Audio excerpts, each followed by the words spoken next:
the Reproductive Health Act. The Honourable House Leader for the New Democratic Party.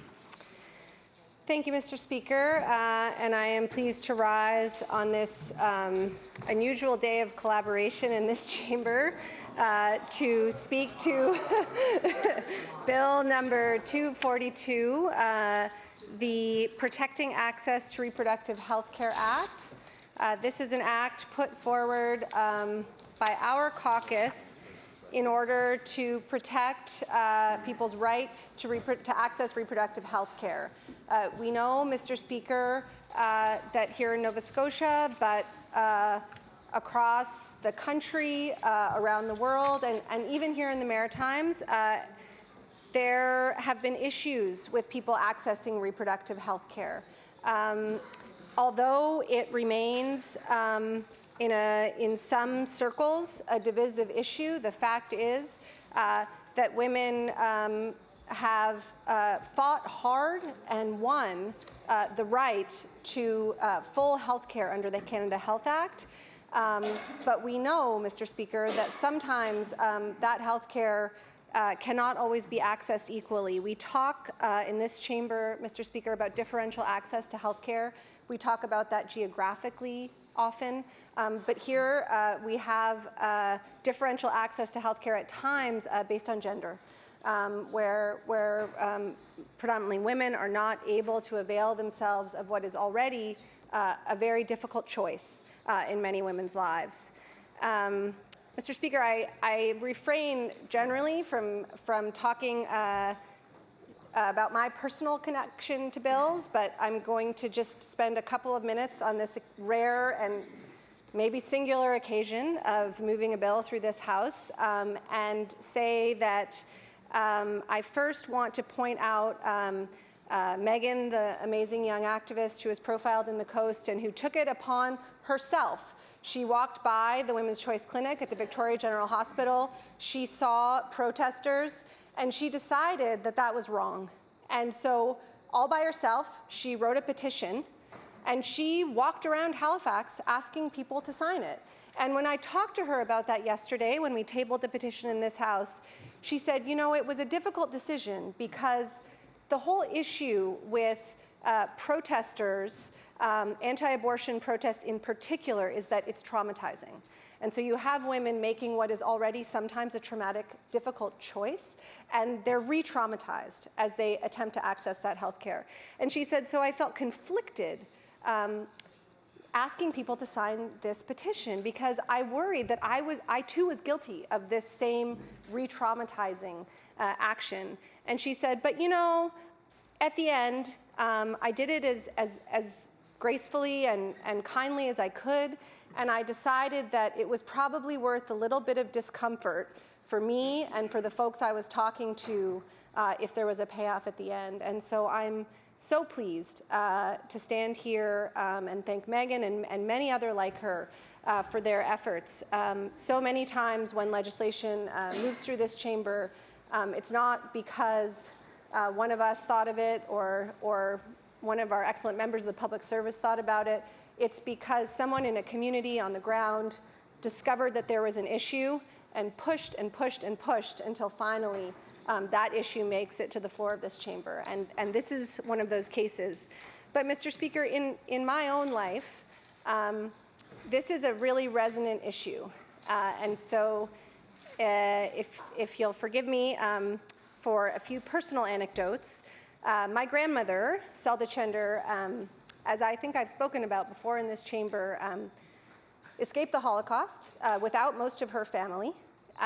She came to New York City on a boat alone at 16. She managed to teach herself English and find herself a job and eventually fall in love and get married to a Russian refugee also who had escaped the war, my grandfather, Jules Chender, and they couldn't find work in the States, and so immediately after World War II, they moved back to Paris. So talk about traumatizing.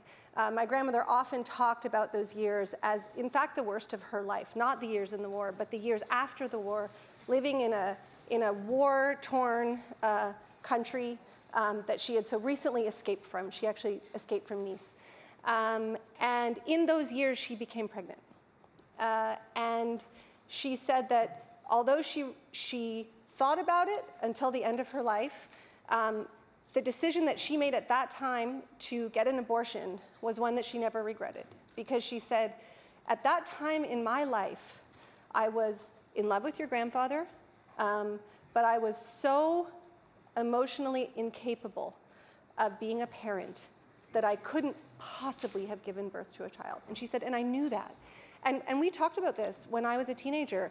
And for that, I am so grateful that I had a family with whom I could have these conversations.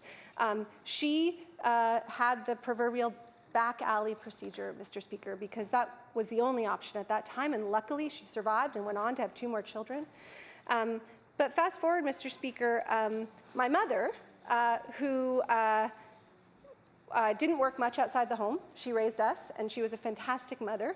She had 3 children, but she spaced us by 13 years, so she had like a lot of work to do for a long time. But she, when we were all getting older, decided that she wanted to be engaged in her community, and the place that she sought out to be engaged in her community was what was at the time called the Metro Planned Parenthood Clinic. And my mother served on the board of Planned Parenthood for many, many years, including as the chair of that board. And it was always a little bit, not surprising, but I didn't know what the nexus was for her. And she just said, you know, Claudia, this is absolutely important, that women can access health care, and that they can access it without intimidation and on their own terms. Because at that time, Mr. Speaker, the Planned Parenthood Clinic was a place that many women, including myself, as a teenager, went for healthcare because they didn't want to go to their doctors. It was still taboo to talk about things like birth control, to talk about things like abortion or any other reproductive services. These were, you know, as a young woman, especially if you had a male doctor, these were conversations you didn't want to have.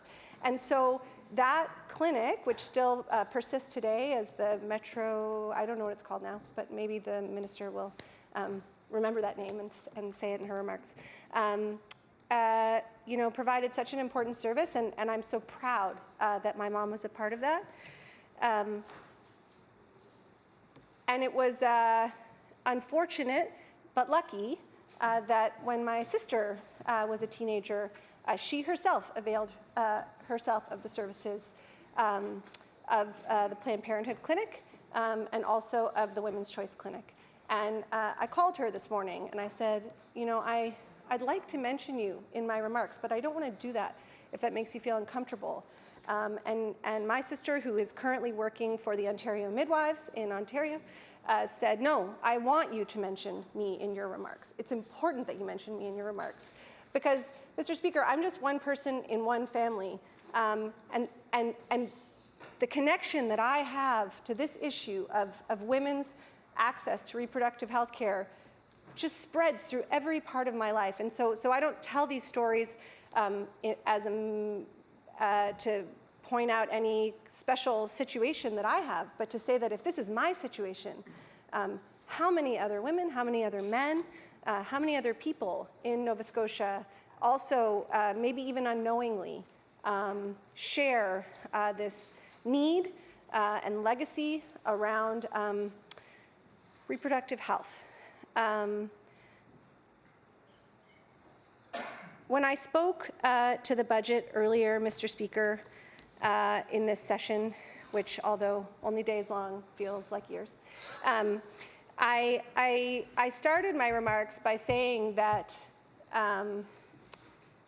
you know, although we have major issues with the budget, that for this session we come and take our seats with some pride as we note that the government is finally starting to listen to some of the issues that we're bringing forward and to act on those, and that it feels as though our work matters.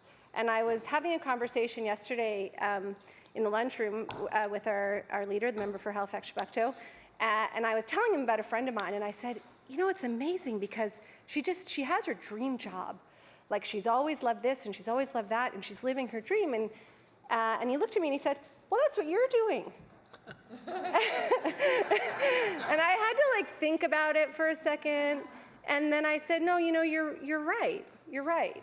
It doesn't feel that way some days. But on days like today, when I can stand on the floor of this House and speak to the movement forward of a bill that will have a major impact on the lives of Nova Scotians, that will help young women and girls and people accessing reproductive health to not face intimidation, to not face the fear that I and my grandmother and my sister and my friends felt.